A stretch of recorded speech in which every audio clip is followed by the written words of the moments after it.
Good evening on what's shaping up to be an historic election day. I'm Amna Nawaz. And I'm Jeff Bennett. On the NewsHour tonight, the final day of the campaign. Americans cast their ballots and votes are counted in what is expected to be one of the closest elections in living memory. We report from across critical swing states and break down the latest news for a contest that could drastically alter the future of the United States. It's election night here on the PBS NewsHour.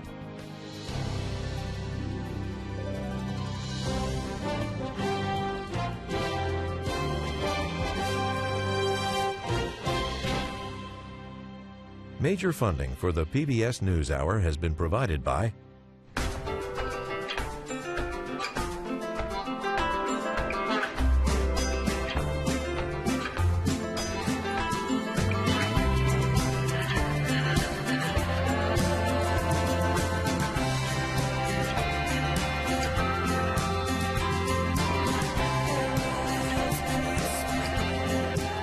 moving our economy for 160 years. BNSF, the engine that connects us.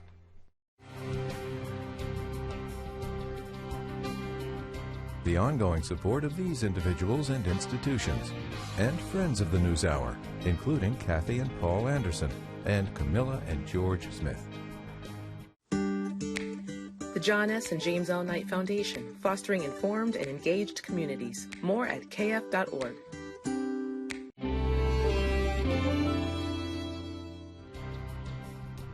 And with the ongoing support of these individuals and institutions.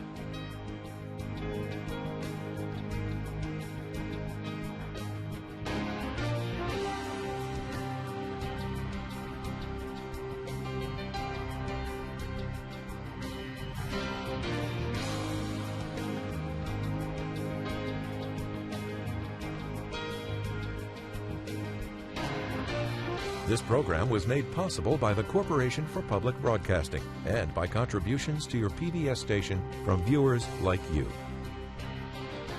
Thank you. Welcome to the NewsHour. After a long and contentious election season, today is the last chance for voters to weigh in on races across the country. That's right. As the polls close tonight, the counting begins and the results will roll in. Lisa Desjardins has this report. For a third time, former President Trump selected his name on a presidential ballot. He told reporters in Florida today he felt good. I ran a great campaign. I think it was maybe the best of the three.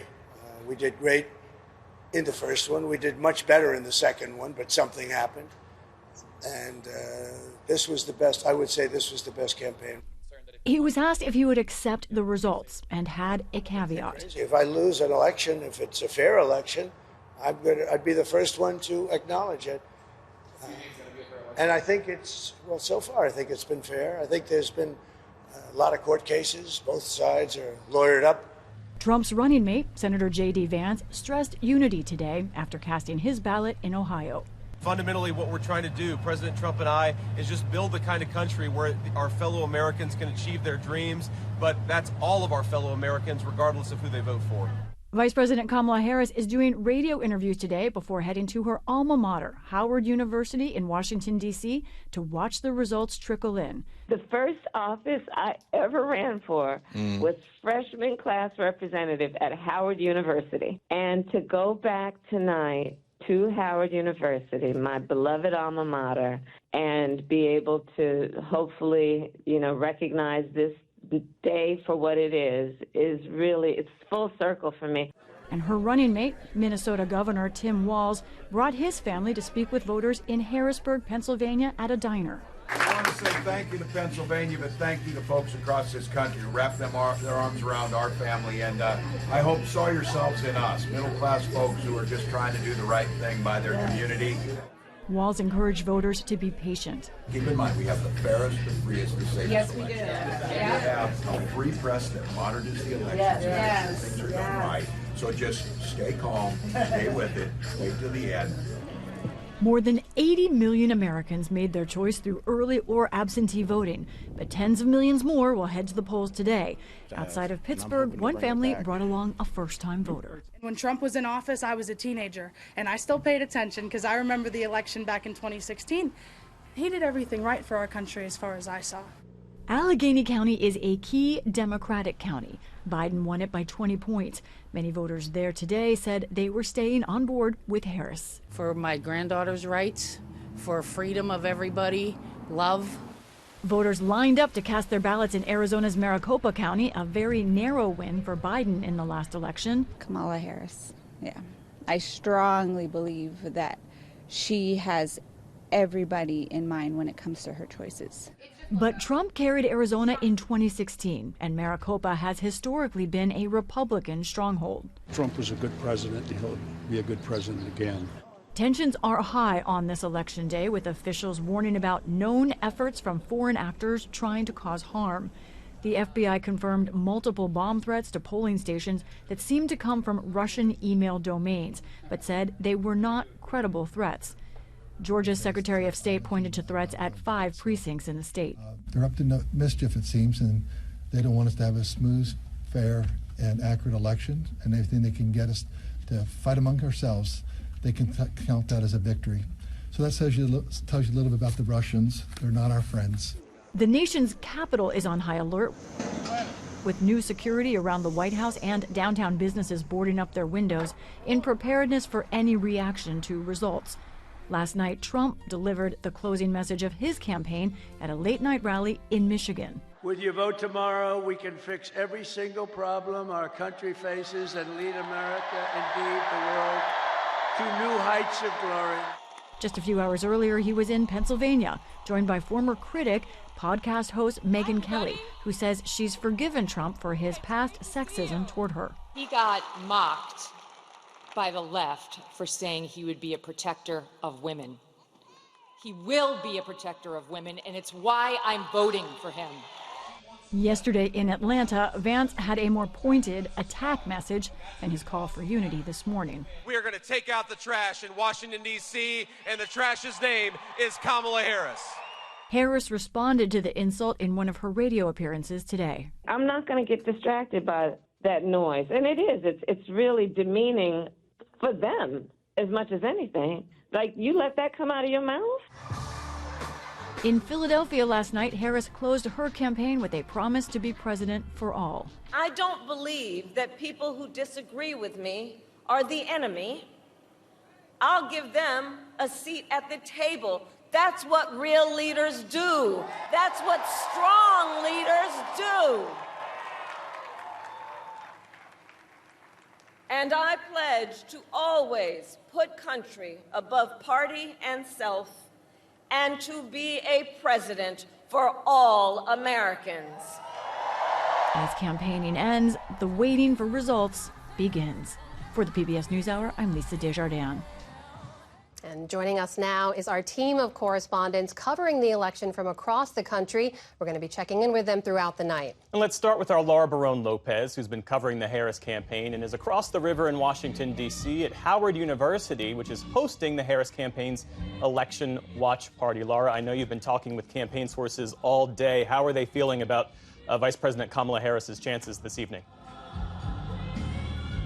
Jeff, they're feeling really good this evening. The vice president spent her final day talking to radio stations in swing states across the country, making her final appeal to voters to turn out for her. She also stopped by the Democratic National Committee headquarters in D.C. to thank volunteers who were continuing to phone bank in this final day to get people out and vote. And just to give you a sense of their confidence in their ground game, Jeff, the campaign said that as of 11 a.m. this morning, that their Pennsylvania team had knocked on some 100,000 doors in Pennsylvania just today. That's in addition to the 800,000 that they had knocked on over the weekend. Laura Barone-Lopez. Laura, thank you. Meanwhile, our William Brangham is covering the Trump campaign tonight. He joins us from West Palm Beach, Florida, at the former president's election watch party. So, William, you're there in West Palm Beach. That's where former President Trump cast his ballot earlier today. Just give us a sense of the mood. Hi, Amna. It is as you might expect, there's some anxiousness, there's some nervousness, but there's a lot of joyous Trump supporters here. Volunteers, supporters, longtime fans of the former president who are here to hopefully see him come to victory today. We understand that the former president is at Mar-a-Lago, which is just a few miles away. He'll be watching the election results from there, and then at some point he'll decide whether to come and speak to this crowd here tonight. Everyone we've spoken to very much hopes and looks forward to seeing him later tonight. William, is there any concern from anyone you've talked to that when we see Trump tonight, he may come out early as he did in 2020 and declare victory even when the election hasn't been called? Yes, that is absolutely a concern. I mean, not amongst Trump supporters, but I talked to a lot of voters today, Democratic voters, who were very concerned that we would see a repeat of 2020, where he, as you said, declared victory prematurely, and then, as we all know, spent the next 4 years saying that that election had been stolen from him. And he has continued that in his rallies in the last few days leading up to this. I mean, as we heard in Lisa's report, when the former president cast a ballot today, he was asked this question, and he said, well, if it's a free and fair election, I will acknowledge if I lose. But just in the last few minutes, the former president has been on Twitter saying that there is widespread voting fraud and criminality happening in Philadelphia, of which there is no evidence. So which former president shows up tonight is still to be determined. Amna. All right, that's our William Brangham in West Palm Beach, Florida tonight. Thanks, William. And let's turn to PBS News Weekend anchor and national correspondent John Yang, who is in what might be the key battleground state, Pennsylvania. He's inside a vote counting center in Allegheny County. That's home of Pittsburgh, and a county where both presidential candidates held rallies yesterday. So, John, we know it's going to take a bit longer to count the ballots in Pennsylvania. Help us understand why and walk us through the ballot counting process where you are. Well, Jeff, it is election officials tell me it is a time-consuming and labor-intensive process to count mail-in ballots. You've got to open the envelopes, check first for signatures, scan them against the voter rolls, open the outer envelope, extract the inner envelope, open that, extract the ballot, flatten it, and then feed it into the machines to be counted.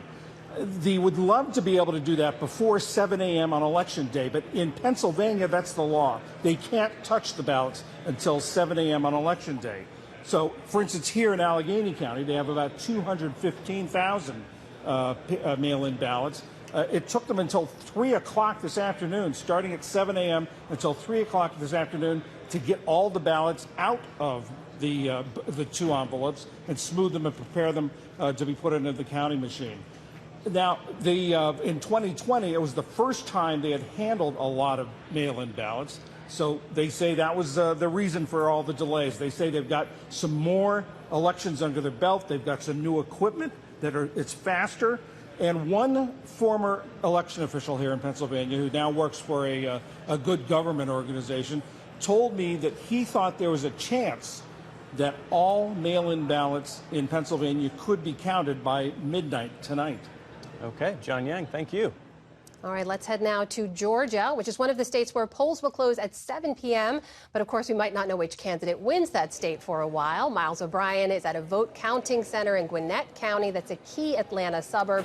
He's been covering the election security efforts in that state for us as well. So, Miles, unlike Pennsylvania, in Georgia, we could see results relatively quickly or earlier in the night. Just tell us about that. Yes, Amna. Georgia could be the first of the 7 swing states to give a solid indication of which way this night might be headed. The laws were changed after 4 years ago when, in the midst of the COVID pandemic and all the disinformation, there was a long delay in Fulton County in particular. And when votes were finally counted, it swung in the other direction, and the seeds were planted for a lot of disinformation and conspiracy theories. So the key here in Georgia now is that the early voting and the absentee ballots, which have been submitted prior to today, need to be reported out of the counties within 1 hour of the closing of the polls. Behind me, they kind of look like trash cans. They're by no means trash. That's about 300,000 early voting ballots here in Gwinnett County. Those have been tabulated or will be tabulated shortly. Those results will be released very soon. Same goes for the mail-in ballots. So the only thing that might delay things is those bomb threats that we talked about at the top of the broadcast. Those polls will stay open a little bit later because of the fact that they were closed down during the day for the bomb threats. So, but right around 8 o'clock, we'll start to seeing basically what 55% of the electorate here in Georgia thinks about this election. So that'll be an interesting thing to see. All right, we'll be checking back in with you in a few. Miles O'Brien in Georgia for us. Thanks, Miles. And lastly, in the battleground state of Arizona, NewsHour West anchor and correspondent Stephanie Sy is at the Maricopa County Election Center in Phoenix. So, Stephanie, as you well know, Maricopa County was really ground zero for election misinformation in this 2024 cycle. How has the voting been going so far there?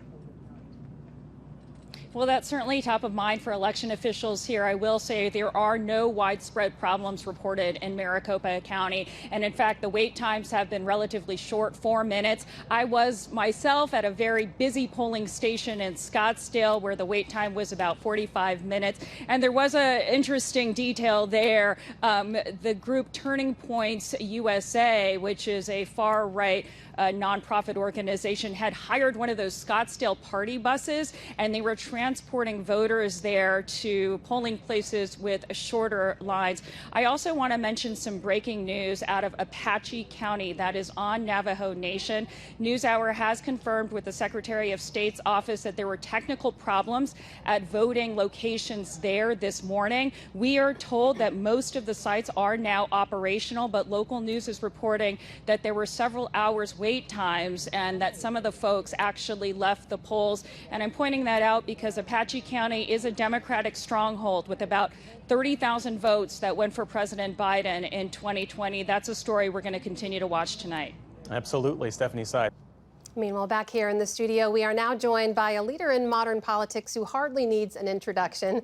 That's Speaker Emerita and California Congresswoman Nancy Pelosi. Madam Speaker, welcome back. Great to have you with us. Wonderful to be with you. It's a tradition now. I think this is my 5th time on election night. We love having you back every time. Thanks for being a part of this. I know we want to talk about the White House, but I got to start with the House that you know so well. Last time you were here, you were confident Democrats will win back control of the House. Specifically, you talked about the 5 New York seats you lost in 2022. Are you still confident you'll win back those 5 and control? Yeah, well, may I just say that I was countering what was being proposed, which was that we were going to lose 30 or 40 seats. And I said, no, I thought that we could win the House, which I did think.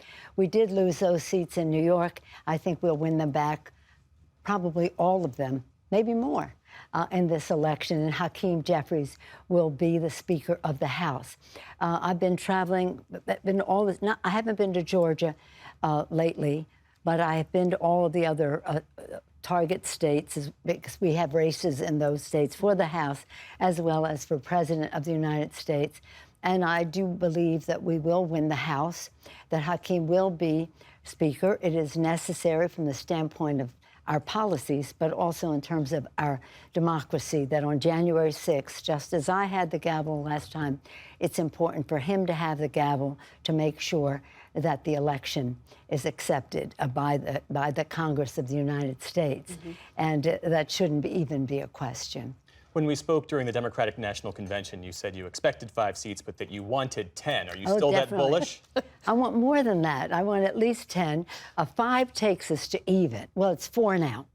Now it's down to 4. 4 takes us to even, and I would like to go well into the 122, something like that, which would be about 6 more. So about 10. When you travel across the battleground states, what are you hearing and what are you seeing that you think bodes well for Democrats' chances tonight? Okay, well, let me just say this first. Everyone, go out and vote. If you have not voted yet, it's very important for you to exercise your right to vote. It's important, essential. And this day, this election day for us, is really sacred territory, because of the sacrifice of our founders to declare a war, to win a war, to establish a democracy, because of the sacrifice of our men and women in uniform, and what they have done to fight for our freedom and keep it safe, and really for our responsibility to our children. So this is holy for me. So however you're going to vote, go out and vote. What I've seen across the country is something that I is music or pleasant to my ears, because I like to own the ground. I say there are two things. You must mobilize. You must own the ground, get out your vote, and you must message in a way that is unifying for our country, which Kamala Harris is doing. Mobilize, message in a way that is, again, adds, shall we say, you can't run on empty. You have to have your message out there. And what I've seen, to your question, across the country is a mobilization like we've never seen before in every state, not just the targeted states, but in every state, which leads me to believe that we will win the House. I think that we can win the White House as well. I'm so proud of Kamala Harris and the response that we have seen to her message of a message to go forward. Just the economic message that she has is one that, again, attracts people to vote. So I think she will win, too. But you asked me about the House. Hakeem will be Speaker.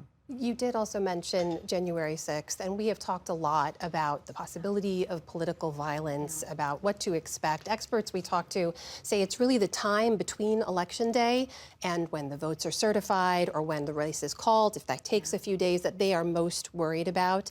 You have seen former President Trump has come out targeting you specifically as well. Constantly. He had awful things to say about you at a rally even last night. Are you specifically worried about your own safety? And how do you look at the landscape of whether there could be some kind of violence if it takes time between Election Day and a call being made? Well, let me just say about elections, it's the time leading up to the election, Election Day, and then the count after that. And that's normal.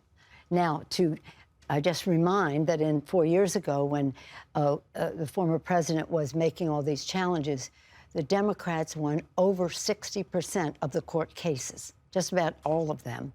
And so far, we have won 20 of the cases in the time leading up to the election and going forward. Am I worried about my safety? Yeah, I am. 2 years ago, right this past week, my house, the sanctity of our home was invaded.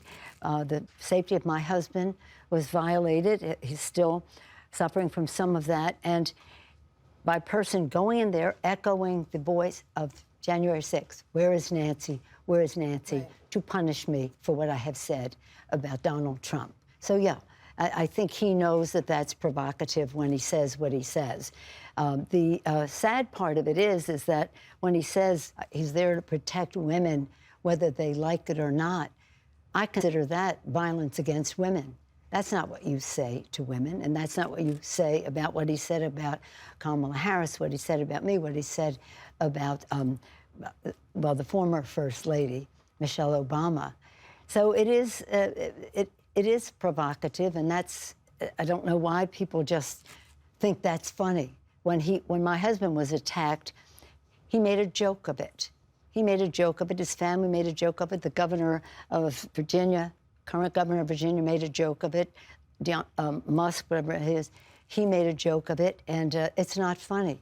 And that has no place in a political process. So am I afraid? Yeah, but apart from that, it's not about me. It's about other people who want to engage in politics. If you wanted to run for office, you would not want to think that you were jeopardizing the health or well-being of your family. That's just not what our system is about. But you know what? We don't agonize, we organize. And we're organizing in a very positive way about a new era for the future. Kamala Harris has, I think, been a spectacular candidate. I know she has been, and I look forward to her success. However the election turns out, because of the targeted states and all that, I know she will have won the campaign for a strong message how we go forward for our country. That right now, today, we're seeing college campuses turning out. And in Pennsylvania, you see many Puerto Rican, in the 3 Puerto Rican wards, record numbers of people turning out. And just to close on that,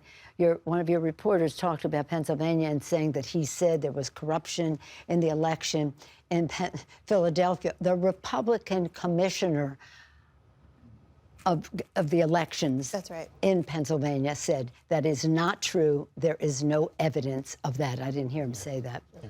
You know, Madam Speaker, the country is deeply divided on a range of issues. What do you think are the biggest challenges in trying to bridge that divide after this election? Because no matter who wins, half the country is going to be upset.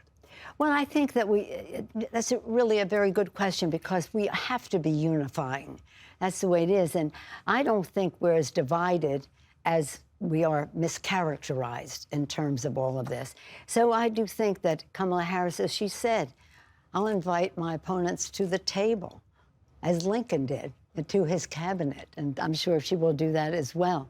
But we have to go back to our roots. What is our purpose as a country? We are a democracy. We've always had a difference of opinion since the beginning of our country as to the role of the federal government and the role of the state government, this or that. That's a legitimate debate to have. But when it moves into threatening violence and the rest of that, it's not a place to be. And I would hope that some more people would speak out against it. I'm very proud of some of the Republicans who have, Liz Cheney and so many others.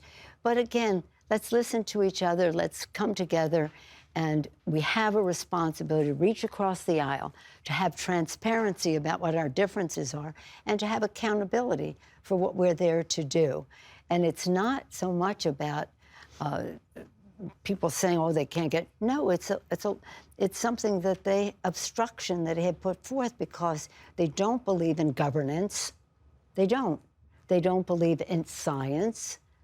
They don't. So if science says you should do this to save the planet for the children, and government said this is the protections that we need, two no's do not make a yes. For our children, the babies that we see now, the little children, they'll live to the next century. We have to make sure they have a planet that is healthy and safe, that they have a democracy that is strong and consistent with the vision of our founders, the sacrifice of our men and women in uniform, and of course, again, the aspirations of our children, and that we have a society that is fair and is equal. And it used to be that way, just had differences of opinion, not what's his name, the former president, has poisoned the atmosphere with. But I think we just get on with it. All right. Speaker Emerita Nancy Pelosi, thank you so much for joining us and pleasure. furthering this tradition of having you join us. Nice to see you. We'll see what the results are later. We will see. Upward and onward. Just don't forget your vote.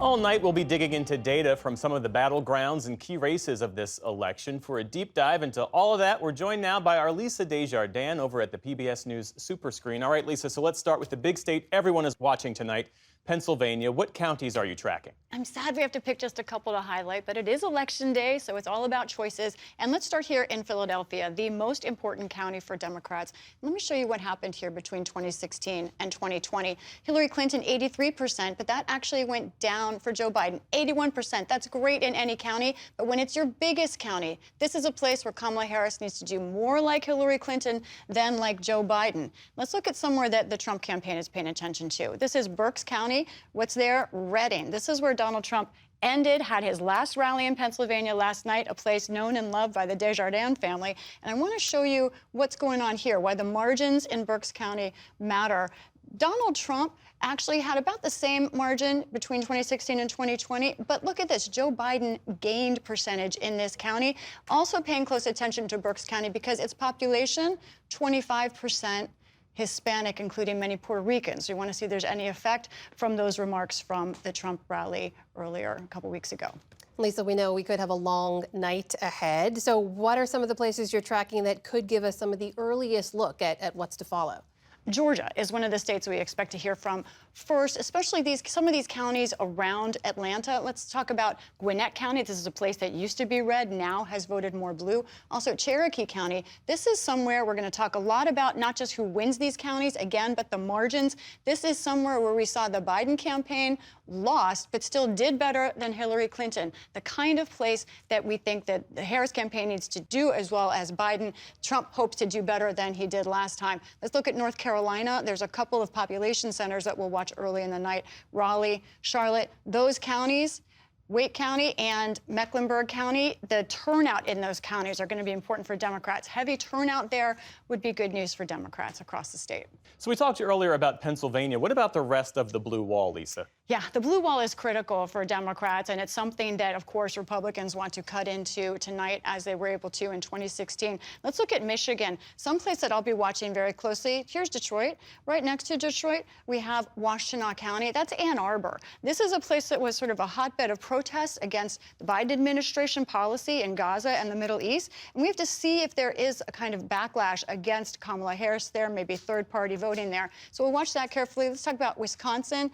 In about the same sort of area of Wisconsin, you've got Milwaukee right here. I want to point out another county right there, sort of a bedroom suburb, Expo County. That's Waukesha County. And here is another place where we need to watch the margins. It's not just about who wins. This is a Republican county. But look at this. Again, this is a place where Biden was able to cut into what Trump did in 2016. The question is, can Trump regain momentum there, or does Harris be able to perform as well as Joe Biden?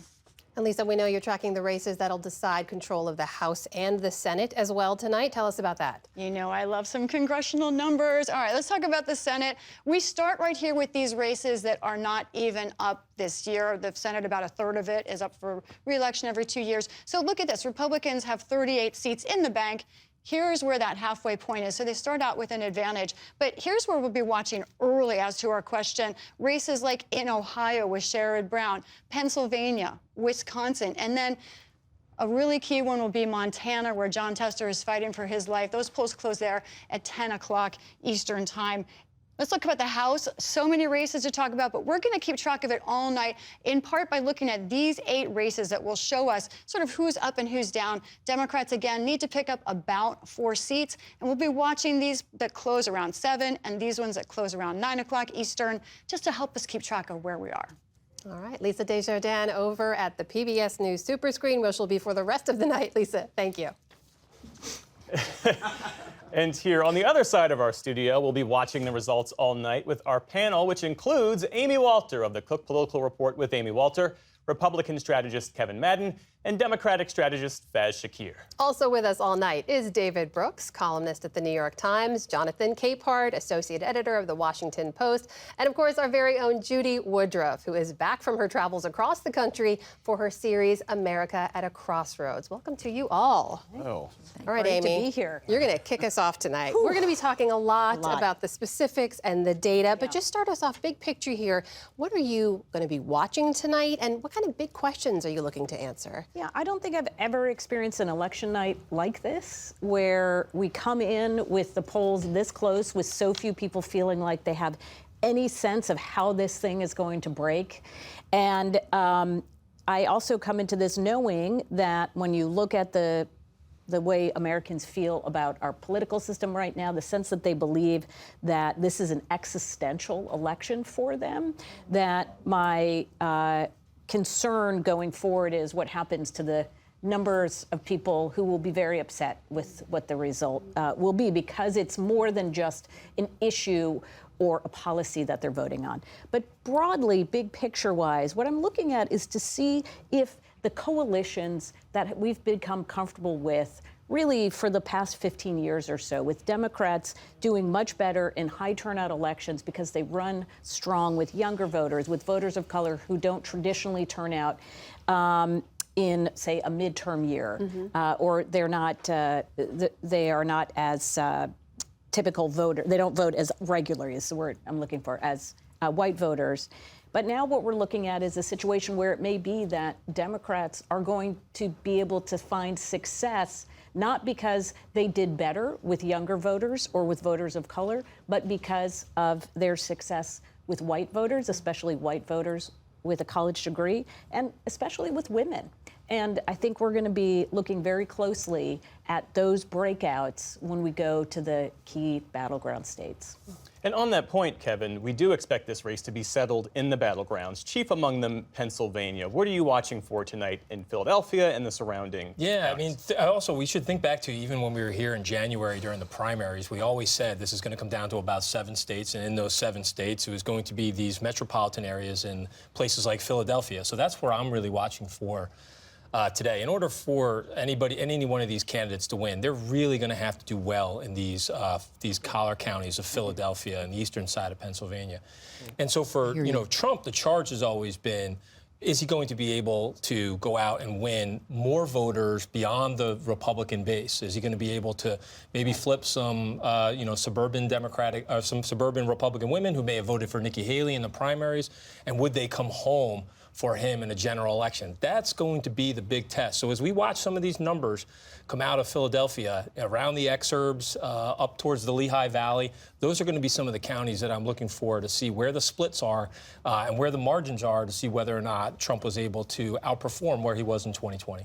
And Faz, when the Harris campaign says that they feel like they have momentum on their side, what are they pointing to? Is it just vibes, or is there something tangible that they can point to and say, yes, we feel good about where we are? Jeff, in the early vote, they did a great job.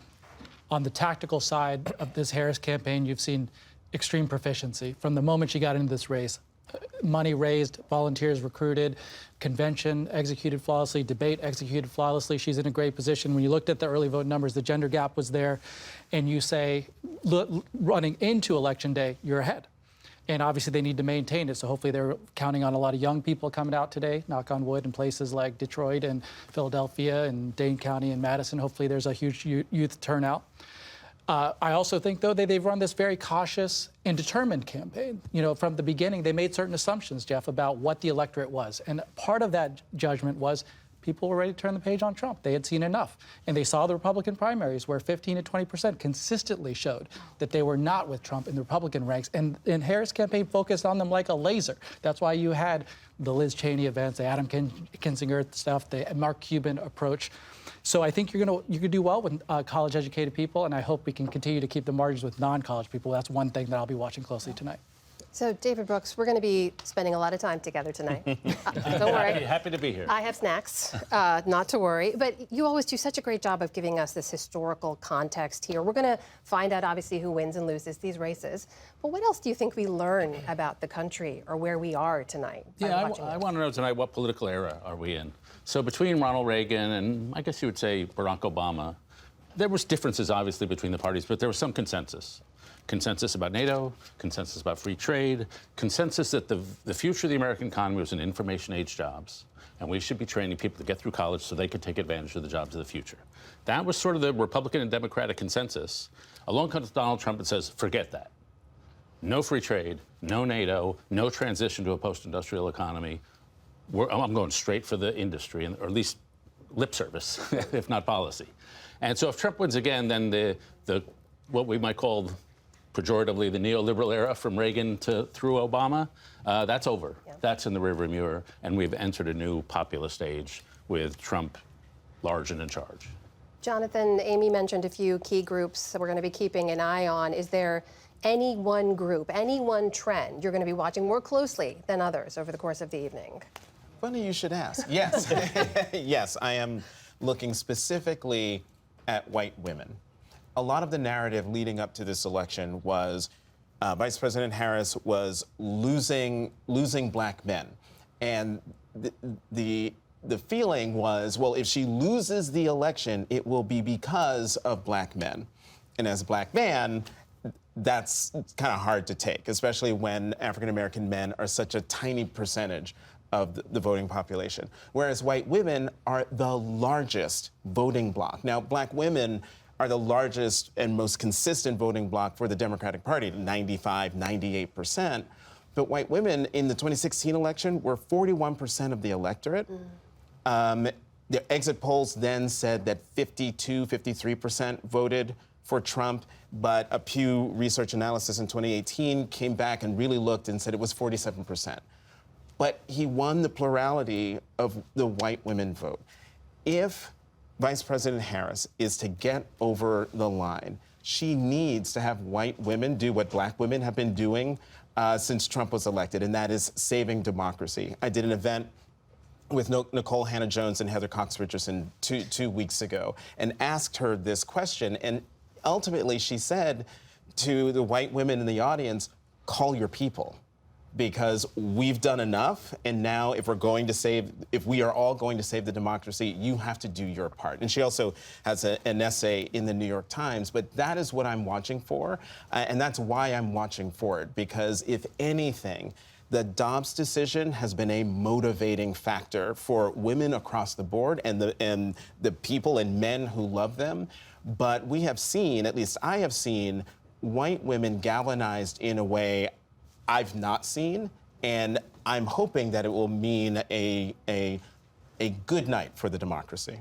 And Judy, you have unique insight into the issues that are really driving voters, animating the electorate as a consequence of your reporting, your Crossroads reporting, where you've crisscrossed the nation. What are your early impressions this evening? Well, I've come away. First of all, I'm glad to be here. Other side of the desk. It's nice for a change. You guys have all the pressure. So traveling around the country, trying to understand why we're so divided, I have to say, I come away, 3 things I am specifically looking for tonight based on the reporting that I've done. And I'll just give you examples. North Carolina, we were in Alamance County. This is a rural area outside Raleigh-Durham. For Kamala Harris to win that state, take it back from the Republicans, she needs to do well in these exurbs. I think Kevin, Amy, we're talking about this. The suburbs that are outside the Raleigh-Durham, Charlotte. So that's one place we're looking at. We're also looking at Michigan, the so-called education diploma divide, which is an increasing issue in American politics. I was in just a couple of weeks ago in both Macomb and Oakland counties, the biggest counties in the state, just north of Detroit. Oakland being a place majority with a lot of people with college graduates. Macomb being more blue collar, fewer college graduates. Joe Biden did very well in Oakland, won. Trump won. Macomb. The question is, how are Harris and Trump going to do, with people who have a college degree and don't? And just quickly, Arizona. We went to look at the divide, the partisan split among Hispanic voters. Last time, Hispanic voters in Arizona made up 19% of the electorate. Biden was able to win 61%. So the question is, Republicans are now saying they can cut into that. Can they? Can they take away some of the Hispanic vote, which is traditionally was going more Democratic? I think the other question, but the shorter answer is, where haven't you been this election? But Amy, as Judy mentioned there, North Carolina, we know that's one of the states where polls will close on the earlier side, along with Georgia. We keep saying it could be a long night. We may not have an answer. Is there anything you're tracking early in the night, specifically that you think gives us a direction of where things are going, or that says this could be an earlier night than we expect overall? I want to say yes, because I want to believe that we will have, some direction early on in the evening. But what we've come to see in our politics, and look, we talked about this the other night about seeing this Iowa poll that looked so outside of what we'd been seeing in other states. I do expect that to come up again tonight, by the way. Okay. We'll ask you about Iowa. But you think about the billions of dollars that have been spent on this election. They've all been spent in 7 states. And so there are a lot of people in these other states that have not been getting the barrage of advertising and just the communication from the campaigns. How they behave may not tell us how the swing states are going to behave, and how the swing states behave may not tell us how those other states are going to behave. And that's true, too, when we're thinking about all these House races and these Senate races. I am looking, I think, I'll give you one clue. Okay. The Ohio Senate race, I think, will give us an idea for just what kind of Senate we could expect, what the margin may look like in the Senate. And tell us about that. Why? Because this is a state where right now it's very, very close. Even though it's a red state, the Democratic senator there has been tied with his opponent. To win, it would mean that he would need to win a lot of Trump voters. If that's the case, if we do see real ticket splitting, then it means that the Senate and the House become much less predictable, because we're just so used to, if it's a red state, it goes red. If it's a blue state, it goes blue. And if Sherrod Brown were to hold on in Ohio, it suggests, too, that Democrats are going to have a much better night in the Senate. Doesn't mean necessarily they're going to hold the Senate, but that would be a better night. If he loses, now we're into that is the more expected way that you would look at the Senate map, given how Republican Ohio is. Yeah. And in the 30 seconds or so that we have left, how has he been able to hold on to that seat as Ohio has become redder and redder. Right. It helps to be an incumbent who's been there for a long time with an identity that fits the state. But the other is that they have just, quite frankly, outspent and been able to define their Republican opponent in a way that is helpful to the Senator Sherrod Brown. And really, they've been on offense almost entirely in this campaign. It's been, it's been quite something. The most expensive U.S. Senate race in history. I feel like we say that about a Senate race in every election cycle, but the Ohio one is the one this time around. Yeah. All right, our thanks to our panel. Going to stay around with us. We'll be here all night.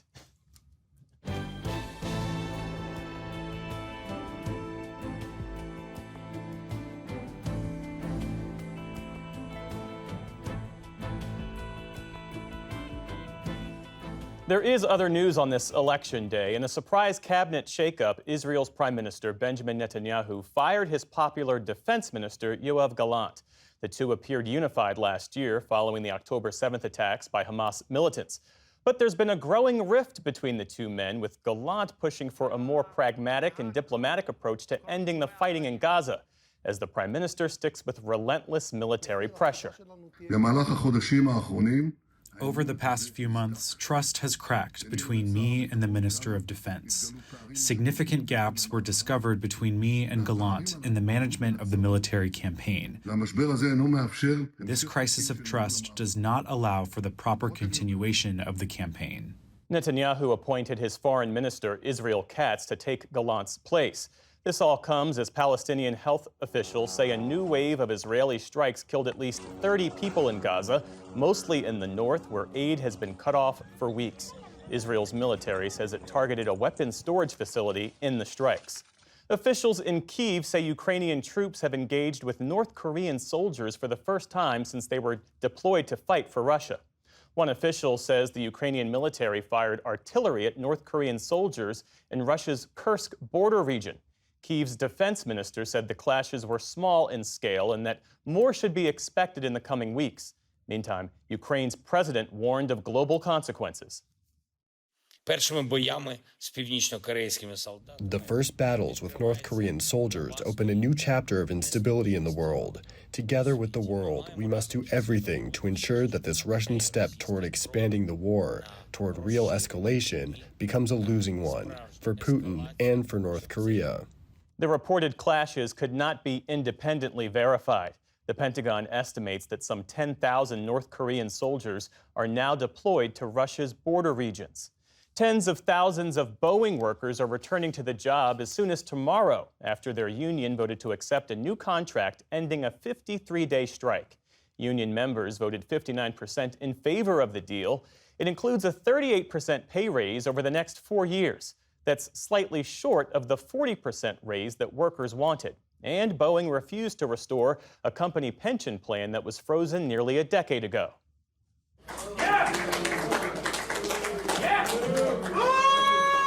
Union reps called the vote a victory, but among the workers themselves, there were mixed reactions. This was definitely not a victory. We were threatened with regressive offers. I think what we got was a fair deal. I think it's a good stepping stone for contracts in the future. By one estimate, the strike was costing Boeing $50 million a day as it shut down production of some of its best-selling planes.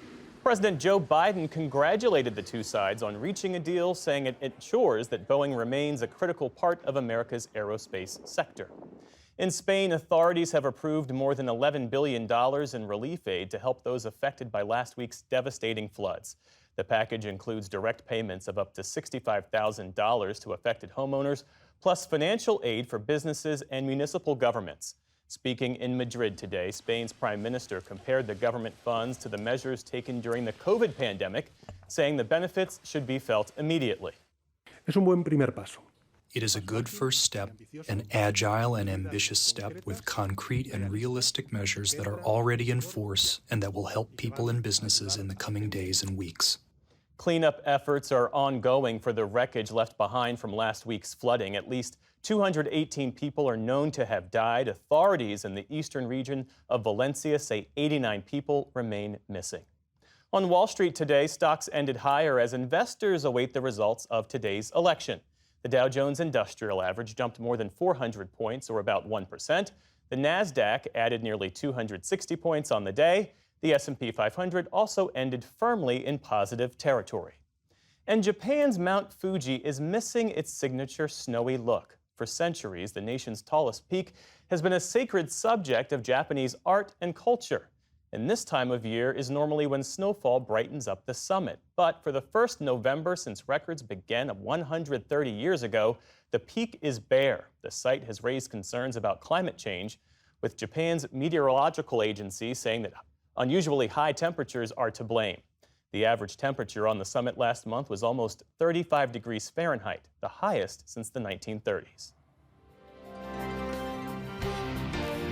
This is the PBS NewsHour from the David M. Rubenstein Studio at WETA in Washington, and in the West from the Walter Cronkite School of Journalism at Arizona State University. Well, it's been a long road to this election day, and our incredible digital team has been covering all aspects of it, including a countdown of facts over the last 30 days from Lisa Desjardins and Dima Zain. Take a look. All right, the number 30. Let's talk about the key swing state of Georgia. Very key this year. 4 years ago, Joe Biden won, but Donald Trump won every single county except for 30. But those 30 counties that Joe Biden won, they had more people in them, and that's why he won the state of Georgia. Republicans have control of both chambers in 29 state legislatures. Let's talk about money. Elections are not free to run, but in 28 states, outside groups, nonprofits, charities, they're banned from donating any money to help run the election. The youngest member of Congress, Representative Max Frost of Florida, is 27 years old. New York has 26 congressional districts. Why does that matter? Because Democrats hope to flip at least 4 of them and use that to take over the House of Representatives. Just 25 counties in the country voted for the winner in the last 3 presidential elections. Okay, this one's a little nerdy. 24 states share voter information with each other in a system called ERIC. The idea is to block illegal voters, people who try and vote twice, but that is fewer states than used to be on that system because a bunch of red states dropped out. Democrats have to defend 23 Senate seats, and that's not an easy task. The 22nd Amendment to the Constitution sets out some key rules for electing presidents. It says no one can be elected president more than twice. 21 million more people voted in 2020 than in 2016. In 20 states, you can register to vote and vote immediately on Election Day. The state of Pennsylvania has 19 electoral votes. Why is that important? That's the most of any swing state. The age to vote in America is 18. 17. December 17th is when the Electoral College meets to certify the winner of this election. 16 is the number of Republicans in the House of Representatives who sit in districts won by Joe Biden. Only 15 people have become president after being vice president. Last year, 14 states changed their election laws that changed access to voting. Joe Biden ran for office 13 times. He won 10, lost 3, all in presidential primaries. The 12th Amendment to the Constitution changed how the president and vice president were elected. It used to be the runner-up to president became vice president, but that didn't work well. Now they run as a ticket. Republicans have 11 Senate seats to defend this year, and Democrats have more than double.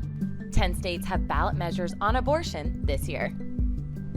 Let's talk about a number ending in 9, 269. That is the tide point in the Electoral College. And this election, there are multiple ways that there could be a tie, where Kamala Harris and Donald Trump both get 269 electoral votes. 8 presidents have had last names with 5 letters in them.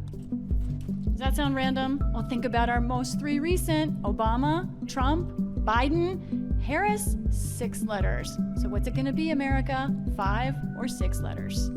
There are 7 swing key states in the presidential election: Pennsylvania, Michigan, Arizona, Wisconsin, North Carolina, Nevada, and Georgia. 6? That is the number of votes by which Representative Mariannette Miller Meeks won her election in 2020, the closest congressional election this century. In 2020, 5 swing states flipped from Trump to Biden. That's how Biden won. Dima? Democrats need to flip 4 seats in order to take over the House. Back to you, Lisa. It took 3.5 days to count and call the 2020 election. Dima, back to you. If Republicans have a net gain of 2 Senate seats, they win the Senate regardless of who wins the presidency. And back to the studio for the final fact. Thank you, Dima. So far, only one person has ever been president, lost the job, and then won the job back. We're looking at you, Grover Cleveland. Tune back in. We're here for the 2024 presidential election. See you then.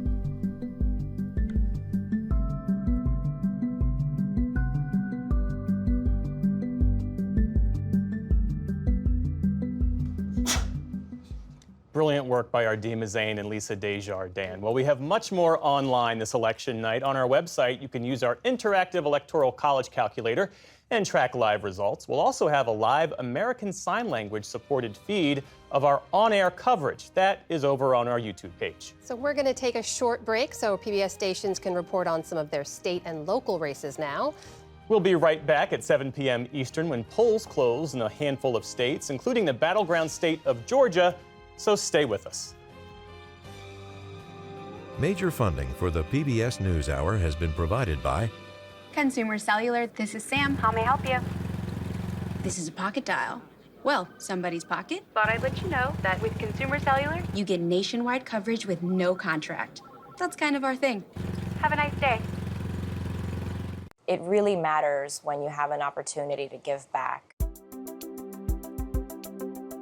Being part of something that's bigger than myself, that's what brings me happiness. Being able to integrate your professional career with some of these other things that are important to you, it's critical to be happy at the end of the day. You know, this is our community too, and we want to participate and give back to it. People want those opportunities to make an impact and a difference.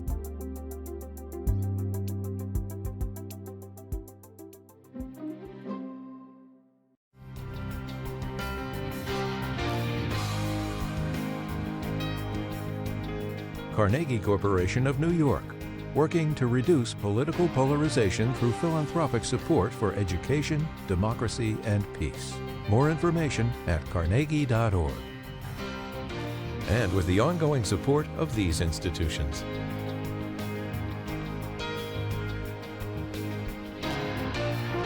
This program was made possible by the Corporation for Public Broadcasting and by contributions to your PBS station from viewers like you. Thank you.